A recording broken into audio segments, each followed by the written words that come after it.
ലോക്സഭയിൽ അവിടെ BJP-യുടെ പെർഫോമൻസ് എന്ന് പറയുന്നത് 52.65% വോട്ടുകളാണ്. എല്ലായിടത്തും ഉള്ള പോലെ തന്നെ ലോക്സഭയിലേക്ക് BJP-ക്ക് വലിയ തോതിൽ വോട്ട് കിട്ടിയിട്ടുണ്ട്. അതേസമയം 41.06 കോൺഗ്രസ് താഴ്ന്നിട്ടുണ്ട്. 1% താഴ്ന്നിട്ടുള്ളൂ. വലിയ തോതിലുള്ള താഴ്ചയൊന്നും അവിടെ ഇല്ല.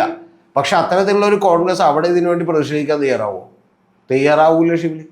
എന്താണെന്നറിയാവോ?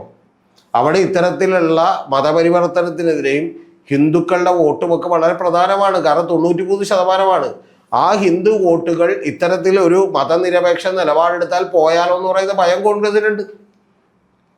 അത്തരത്തിലുള്ള ഒരു മൈൻഡ് ഫ്രെയിം ആളുകളുടെ മനസ്സിലേക്കുള്ള മതിച്ചുകൊണ്ടുള്ള ഒരു പ്രചരണം ഇവർ BJP-യും ബജരംഗ് ദളും ഇത്തരത്തിൽ RSS സംഘപരിവാരം ഒക്കെ കൂടി അവിടെ നടത്തി വെച്ചിട്ടുണ്ട്. അപ്പോൾ അതുകൊണ്ട് അവിടെ ഏതാണ്ട് 2.2% മാത്രമുള്ള മുസ്ലിംസിനെതിരെയോ 1.92% മാത്രമുള്ള ക്രിസ്ത്യൻസിനെയൊക്കെ ന്യൂനപക്ഷമായിട്ട് തന്നെ കാണുന്നത്. ആ ന്യൂനപക്ഷത്തിനൊപ്പം നിൽക്കാൻ ഒരു പാർട്ടിക്കും കഴിയില്ല.